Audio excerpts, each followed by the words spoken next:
ಒಂದು ಮೀಟಿಂಗ್ ಮೊನ್ನೆ ಪ್ರಥಮ ಮೀಟಿಂಗ್ ಮಹಾರಾಷ್ಟ್ರದ ಬಾಂಬೆಯಲ್ಲಿ ಆಯಿತು. ಅದು ನಮ್ಮ ದೇಶದ ನಾವು 4 ಸ್ಪೀಕರ್ ಇದ್ದೆವು. ಅದರಲ್ಲಿ ಮಹಾರಾಷ್ಟ್ರ, ಒರಿಸ್ಸಾ, ನಾಗಾಲ್ಯಾಂಡ್ ಮತ್ತು ಕರ್ನಾಟಕ, ಮಹಾರಾಷ್ಟ್ರ ಕರ್ನಾಟಕ. ಎರಡನೇ ಮೀಟಿಂಗ್ ಮೊನ್ನೆ ಒರಿಸ್ಸಾದ ಪುರಿಯಲ್ಲಿ ನಡೆಯಿತು.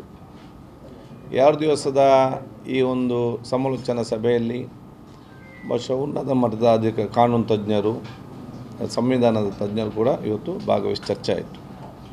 ಚರ್ಚೆ ಆದ ಕೆಲವೊಂದು ವಿಚಾರ ಇದು ಇನ್ನಷ್ಟು ಹೇಗೆ ಬಲಿಷ್ಠಗೊಳಿಸ್ಬೋದು ಅಂತ ಹೇಳಿಕೊಂಡು ಈಗ ಹಲವಾರು ಬೇರೆ ಬೇರೆ ಚರ್ಚೆಗಳಾಯಿತು. In my world of cinema, all I had was a dream and where I wanted to be and the will to work hard for it, real hard. And who can understand this better than Rohan Corporation? After all, it has only taken them 30 years of hard work, passion and dedication to have built success. Rohan Corporation India Private Limited, signature of trust. ಅದರಲ್ಲಿ ಒಂದು ಚರ್ಚೆ ಏನಂತ ಹೇಳಿದರೆ, ಇವತ್ತು entire ಪಾರ್ಟಿಯ split ಆಗ್ತದೆ ಅಂತ ಅಲ್ವಾ, ಡಿಫೆಕ್ಷನ್ ಮಾತ್ರ ಅಲ್ಲ, ಕೆಲವೊಮ್ಮೆ ಪಾರ್ಟಿಯ ಸ್ಪ್ಲಿಟ್ ಆಗ್ತದೆ.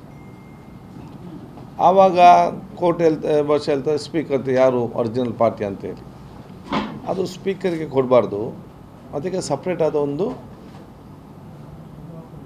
ಕಾನೂನು ಮತ್ತು ತಜ್ಞರ ಒಂದು ಸಮಿತಿ ನೇಮಕ ಮಾಡಿ ಅವರಿಗೆ ಬಿಡಬೇಕು ಅದನ್ನು. ಯಾಕಂತ ಹೇಳಿದರೆ ಸ್ಪೀಕರ್ಗಳು ಹೇಗೆ ಯಾವ ಪಾರ್ಟಿ ಹೇಗೆ ಅಂತ ಯಾರು ಒರಿಜಿನಲ್ ಅಂತ ಹೇಗೆ ತೀರ್ಮಾನ ಮಾಡುವಂಥದ್ದು ಇದು ಬಲ್ಲ ಆ ಒಂದು ಸಮಸ್ಯೆ ಆಗ್ತದೆ. ಅದು ಅದೇ ರೀತಿಯಲ್ಲಿ ವಿಪ್ ಇಶ್ಯೂ ಮಾಡುವಾಗ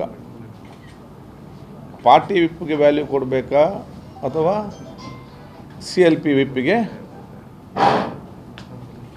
ಕೊಡಬೇಕಾ? ಇದರಲ್ಲಿ ಮೂರನೇದು, ಎಷ್ಟೇ ನಾವು ಇವತ್ತು ಕಾನೂನು ತಂದರೂ ಕೂಡ ಒಂದಲ್ಲೊಂದು ರೀತಿಯಿಂದ ಡಿಫೆಕ್ಟ್ ಆಗ್ತಾ ಇರುವಂಥ ನಾವು ಕಾಣ್ತಾ ಇದ್ದೇವೆ ಬೇರೆ ಬೇರೆ ರೀತಿಯಿಂದ. ಅದರಲ್ಲಿ ಕೆಲವೊಂದು ಸಲಹೆ ಏನು ಬಂತಂತ ಹೇಳಿದರೆ, ಒಂದು ಬಹುಶಃ ಯಾರು ಇವತ್ತು ಒಂದು ಪಕ್ಷದಲ್ಲಿದ್ದು ಡಿಫೆಕ್ಟಾಗಿ ಇವತ್ತು ಆ ಒಂದು ಬದಲಾವಣೆ ಮಾಡ್ತಾರೆ ಅಥವಾ ಇವತ್ತು ಆ ಪಕ್ಷದ ಜೊತೆ ಇರುವುದಿಲ್ಲ ಅಂತೇಳಿ ಭಾವನೆ ಬರ್ತದೆ, ಅವರಿಗೆ ಆಗಾಗುವಂಥ ನೋ ಕಾನ್ಫಿಡೆನ್ಸಲ್ಲಿ ಮತದಾನದ ಹಕ್ಕು ಕೊಡಬಾರ್ದು.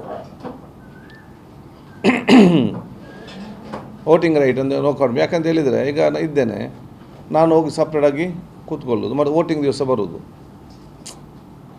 ಕಾನ್ಫಿಡೆನ್ಸ್ ಪ್ರೂವ್ ಮಾಡುವಂಥ ವೋಟಿಂಗ್ ದಿವಸದಲ್ಲಿ ಬರೋದು. ಅಂಥ ಸಂದರ್ಭದಲ್ಲಿ ಆ MLAಗಳು ಯಾರಿದ್ದಾರೆ ಅವರಿಗೆ ಆಗ ನೋ ಕಾನ್ಫಿಡೆನ್ಸ್ ಮೋಷನಲ್ಲಿ ವೋಟಿಂಗ್ ರೈಟ್, ಆ ನೋ ಕಾನ್ಫಿಡೆನ್ಸ್ ಮೋಷನ್ಗೆ ಇಂತೆಲ್ಲ ಕೆಲವೊಂದು ಇವತ್ತು ರೆಕಮೆಂಡೇಶನ್ ಡಿಸ್ಕಷನ್ ಆಗಿದೆ. ಅಂತಿಮ ಮೀಟಿಂಗನ್ನು ಕರ್ನಾಟಕದಲ್ಲಿ ಜೂನ್ ಎಂಡಿನಲ್ಲಿ ಇವತ್ತು ಚರ್ಚಿಸಿ ವರದಿಯನ್ನು ಇವತ್ತು ಸಲ್ಲಿಸಲಾಗುವುದು.